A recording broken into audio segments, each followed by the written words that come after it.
Hello प्यारे बच्चों, कैसे हो आप सब। आई होप आप सब बहुत अच्छे होंगे। और आज हम डिस्कस करेंगे सिपोए फार्मासिस्ट के बारे में।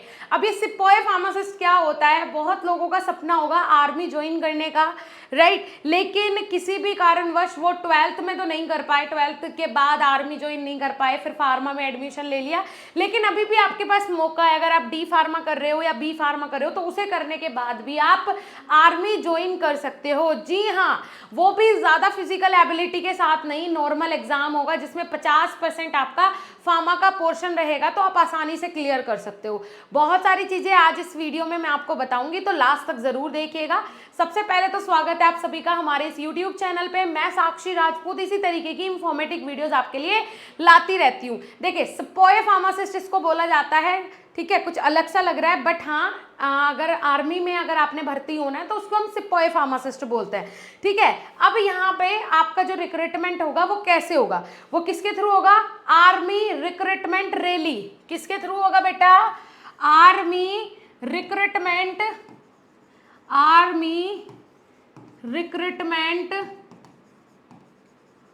रैली के द्वारा आपका यहाँ पे सिलेक्शन किया जाएगा, ठीक है जी। पीएफटी, फिजिकल फिटनेस टेस्ट, ठीक है जी, फिजिकल फिटनेस टेस्ट। इसमें क्या क्या होगा वो मैं आपको बता देती हूँ। देखो, इसमें सबसे पहले तो 1.6 किलोमीटर की रनिंग होगी। कितनी बेटा? 1.6 किलोमीटर की रनिंग होगी, राइट। टाइम इसका कितना रहेगा? 5 मिनट। कितना रहेगा? 5 मिनट। किसके लिए है ये? बॉयज के लिए है, राइट स्टूडेंट्स। ये किसके लिए है? बॉयज के लिए है, ठीक है। क्लियर हो गया? चलिए अब बात कर लेते हैं। यहाँ पे 10 पुल अप होंगे। क्या होंगे? 10 पुल अप होंगे, ठीक है। 9 इसमें डिच होंगे। उसके बाद जिग जैग बैलेंस देखा जाएगा आपका, जिग जैग बैलेंस देखा जाएगा। आई साइड देखी जाएगी आपकी, आई साइड कंप्लीटली देखा जाएगा। मतलब पूरा का पूरा आपका मेडिकल टेस्ट होगा। अगर कहीं भी 1% भी कोई भी कमी है तो आपको नहीं लिया जाएगा, आपको बाहर कर दिया जाएगा। और सबसे पहले ध्यान यहाँ पे ये रखो बेटा, सबसे पहले क्या होता है, इस रिक्रूटमेंट रैली के थ्रू आपका सिलेक्शन होगा। अगर सिलेक्शन हो जाता है, आप पास हो जाते हो, अभी टेस्ट नहीं हुआ, सबसे पहले सिलेक्शन होगा। अगर सिलेक्शन हो जाता है किसके थ्रू? सबसे पहले तो आपका यही होगा, फिजिकल फिटनेस टेस्ट होगा। कंप्लीटली आपने रन करना है, आपकी जो सारी फिजिकल एबिलिटी है वो चेक की जाएगी। फिर आपका देखो, सबसे पहले पीएफटी हो गया, फिर उसके बाद आपका दूसरे नंबर पे क्या होगा बेटा? आपका मेडिकल होगा, ठीक है। अगर आपने मेडिकल भी क्लियर कर लिया, अगर आपने मेडिकल भी पास कर लिया, उसके बाद आपका क्या होगा? रिटन एग्जाम होगा। लास्ट में क्या होगा आपका बेटा? रिटन एग्जाम, ठीक है। क्या होगा?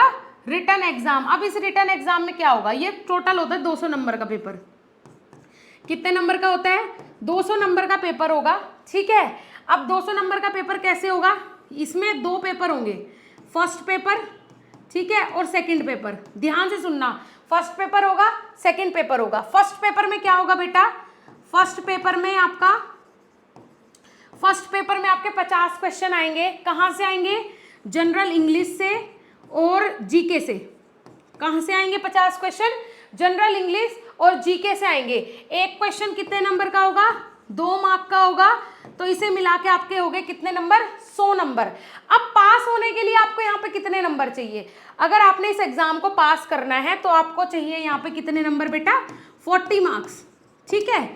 100 में से 40 नंबर ले आओ जनरल इंग्लिश और जनरल साइंस के मिला के, तो आप पास हो जाओगे। दूसरा जो एग्जाम होता है 100 नंबर का, वो किसका होगा? 100 मार्क्स का, वो होगा आपका फार्मेसी का, ठीक है। फार्मेसी से रिलेटेड होगा आपका ये एग्जाम। अब इसमें क्या होगा? 2 नंबर का एक क्वेश्चन होगा, वही 50 क्वेश्चन आएंगे टोटल फार्मेसी से भी। और आपको इसमें पास होने के लिए 100 में से कितने नंबर लाने होंगे? 60 नंबर लाने होंगे, क्योंकि ये आपकी प्रोफेशनल एबिलिटी है, राइट। ये आपकी जनरल नॉलेज और जनरल इंग्लिश के लिए होगा, और ये आपका जिसके लिए आप वहां आ रहे हो, फार्मासिस्ट बनने के लिए आ रहे हो ना, तो ये उसका एग्जाम होगा। इसमें पास होने के लिए 60 नंबर चाहिए होंगे, इसमें पास होने के लिए 40 नंबर चाहिए होंगे। ज़्यादा टिपिकल बिल्कुल भी एग्ज़ाम नहीं होता है। आज के टाइम पे बच्चे कहाँ मात खाते हैं, कहाँ उन्हें परेशानी आती है, जब बच्चे अपना ग्रेजुएशन में या फिर डिप्लोमा में पढ़ना नहीं चाहते, पढ़ते नहीं हैं, और उसके बाद जब डिप्लोमा हो जाएगा, बैचलर्स हो जाएगा, उसके बाद पढ़ने भागते हैं कि अब हम तैयारी करेंगे। तैयारी करने का समय किसे होता है? अगर आप फार्मा जैसा कोर्स कर रहे हो, 4 साल बाद घर वाले ये नहीं बोलेंगे कि बेटा क्या कर रहा है तू, घर वालों को उम्मीद है कि तू कमा के लाएगा अब, है ना, इसीलिए वो आपको फार्मा जैसा कोर्स करवा रहे हैं। और आपके भी मन में ये होगा 4 साल बाद आप खुद ही नहीं बैठोगे कि मैं 2 साल अब तैयारी को दूं। तो इसीलिए अपने ग्रेजुएशन लेवल में ही आप जिस भी सेमेस्टर में हो तैयारी धांसू शुरू कर दो। आप जिस भी ईयर में हो, अगर डी फार्मा कर रहे हो, तैयारी धांसू शुरू कर दो। जैसे ही आपकी B Pharma D Pharma complete हो, जैसे ही कोई फॉर्म निकले फॉर्म भरो और उसमें फाड़ू एकदम एग्जाम देके आओ। पता चलता है बी फार्मा कंप्लीट हो गई, डी फार्मा कंप्लीट हो गई, ठीक है, लास्ट ईयर हो गया कंप्लीट, आ गई डिग्री विग्री भी, फॉर्म भर देते हैं कि इस बार एक बार देख लेते हैं पेपर देके। अरे क्यों देखना, क्यों है यार, इतना समय थोड़ी है आपके पास। आप पहले फर्स्ट अटेम्प्ट में क्लियर करो ना। वो कैसे होगा? जब आपके बेसिक्स क्लियर होंगे। बेसिक क्लियर कैसे होंगे? बीएसपी फार्मेसी ऑफिशियल ऐप अभी डाउनलोड करो। डेली बेसिस पे लाइव क्लासेस चल रही हैं, आपके घर पे नोट्स डिलीवर किए जाते हैं। आपको गारंटी के साथ बोल सकती हूँ 4 साल बाद कहीं नहीं जाना पड़ेगा। बस जितने भी आपके पास नोट्स होंगे, और अभी डी फार्मा का भी कोर्स हमारा लॉन्च होने वाला है, तो ऐप डाउनलोड करके रखो, रजिस्टर करके रखो। जैसे ही कोर्स लॉन्च होगा आपको नोटिफाई कर दिया जाएगा।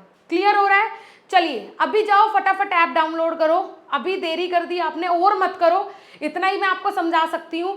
फार्मा की डिग्री लेके लाखों बच्चे ऐसे ही घूम रहे हैं। अगर आप कुछ सीख लोगे, कुछ गेन कर लोगे, तो यही 4 साल और 2 साल आपके पास है। ठीक है, चलिए ठीक है फिर, थैंक यू।